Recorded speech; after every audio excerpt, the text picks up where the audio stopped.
Hi hello friends, welcome back to my channel lavender kitchen Telugu official. ఎప్పుడు ఒకటే విధంగా కాకుండా మనం ఈరోజు వెరైటీగా టమాటా కర్రీ చూపిస్తున్నాము. ఆనియన్స్ అవన్నీ వేసి చేస్తాం కదా, ఇది చాలా సింపుల్ మెథడ్లో చూపిస్తున్నాను నేను. అవి ఏమి వేయకుండా జస్ట్ టమాటోస్, పండు టమాటాస్ సెలెక్ట్ చేసుకొని అన్నీ కట్ చేసుకోండి.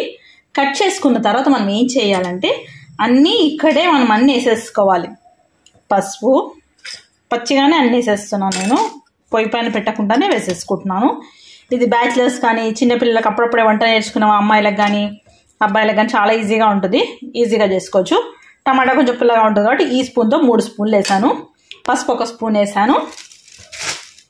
చాలా ఈజీ కర్రీ అండి, ఎప్పుడు రొటీన్గా చేసుకునేలాగా కాకుండా ఇలా వెరైటీగా ఉంటుంది అనమాట. సాల్ట్ ఇది చూసుకోండి, ఒకవేళ తక్కువ అయిందనుకోండి మరి కొంచెం వేసుకోండి, ఇది సరిపోతుంది మనకి. ఉప్పు పసుపు కారం అన్నీ వేసాం కదా. ఇప్పుడు వచ్చేసి మనం కడాయి పెట్టుకోవాలి కర్రీకి. ఇదంతా మనము కట్ చేసిన టమాటోస్, ఒక 1/2 kg టమాటోస్ తీసుకున్నాను. దానికి పసుపు ఉప్పు కారం అన్నీ వేసేసాను ఇందులో. మీరు కావాలంటే అల్లం వెల్లుల్లి పేస్ట్ ఇందులోనే వేసుకోవచ్చు, లేదా ఆయిల్ వేసుకొని చిటపట్లు ఆడుతుంది కదా, ఇందులోనే వేసుకుంటే బెటర్. ఫస్ట్ అల్లం వెల్లుల్లి పేస్ట్ ఉందండి, నేను ఫ్రెష్దే వేసేస్తున్నాను. ఇందులో ఒక 2 స్పూన్స్ వేసాను, సరిపోతుంది మనకి. ఇప్పుడు మనం కడాయి పెట్టుకోవాలి. పొయ్యి పైన ఆయిల్ పెట్టానండి నేను.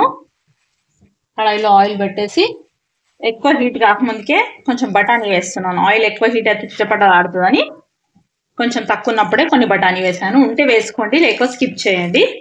ఫ్రోజన్ బఠానీ వేసానండి, అందులో బరఫ్ ఉంటుంది కదా, ఐస్లో ఉంటుంది కదా, అందుకని చిటపటలు ఆడుతుంది. ఇప్పుడు వచ్చేసి ఒక 5-6 పచ్చిమిరపకాయలు వేసానండి. మీరు ఇక్కడ కావాలంటే ఎల్లిపాయలు కూడా యాడ్ చేసుకోవచ్చు. అల్లం వెల్లుల్లి పేస్టే వేస్తున్నాను నేనైతే. ఇప్పుడు కరివేపాకు ఎక్కువగా వేసుకోవాలి. కరివేపాకు వేసాను. వేసిన వెంటనే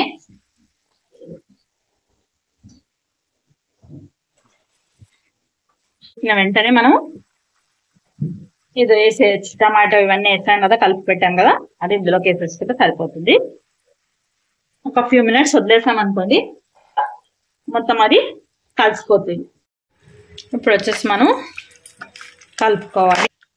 కలుపుకోవాలండి. మనం ఒకసారి కలిపేసి వదిలేయాలి. ఇంకా ఆయిల్ బాగా వేసుకున్నాము కొంచెము, సో దీంట్లోనే మగ్గించాలి. మనం ఏమి వేసిన అవసరం లేదు. లాస్ట్కి కొత్తిమీర వేసుకుంటే సరిపోతుంది. మీరు కావాలనుకుంటే ధనియాల పొడి అలాంటివి వేసుకోవచ్చు.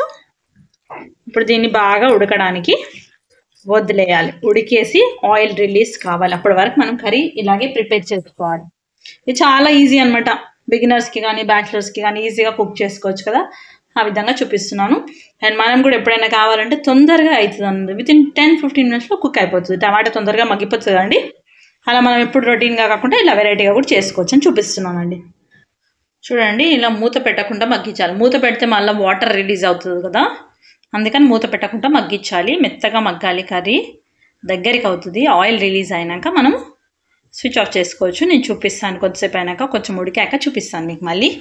తీయగా చాలా బాగుంటుందండి కర్రీ. ఈ విధంగా తయారు చేసుకుంటే ఒకసారి వైట్ రైస్లో రోటీలో ట్రై చేయొచ్చు. మళ్ళీ ఒకసారి మనం ఆనియన్ వేసుకొని మళ్ళీ అది వేరే ప్రాసెస్లో చూద్దామండి. చూడండి, ఫైనలీ ఆయిల్ రిలీజ్ అయ్యి కర్రీ ఇలా రెడీ అయిపోయింది. కనిపిస్తుందా మీకు? షైనింగ్ ఇస్తుంది కదా ఆయిల్. ఇలా అనమాట కూర దగ్గరకు వచ్చేస్తుంది, ఆయిల్ రిలీజ్ అవుతుంది మనకి. స్విచ్ ఆఫ్ చేసుకోవాలి. మీ దగ్గర కొత్తిమీర ఉంటే కొత్తిమీర వేసుకోండి. కొంచెం ధనియా పౌడర్, కొద్దిగా ధనియా పొడి వేస్తాను నేను. కావాలి మీరు ఒకవేళ కొంచెం స్పైస్ కావాలంటే గరం మసాలా కూడా వేసుకోవచ్చు, నేనైతే వేయట్లేను. ఇంతే అండి. కొత్తిమీర ఇప్పుడు నాకు అవైలబుల్ లేదు, నేను వేయట్లేను, మీరు వేసేసుకోండి. ఇంతే అండి, కర్రీ చాలా టేస్టీగా, చాలా సింపుల్గా. మీకు కనుక నచ్చినట్లయితే please like, share, subscribe my channel. Thank you for watching అండి. Thank you for your time.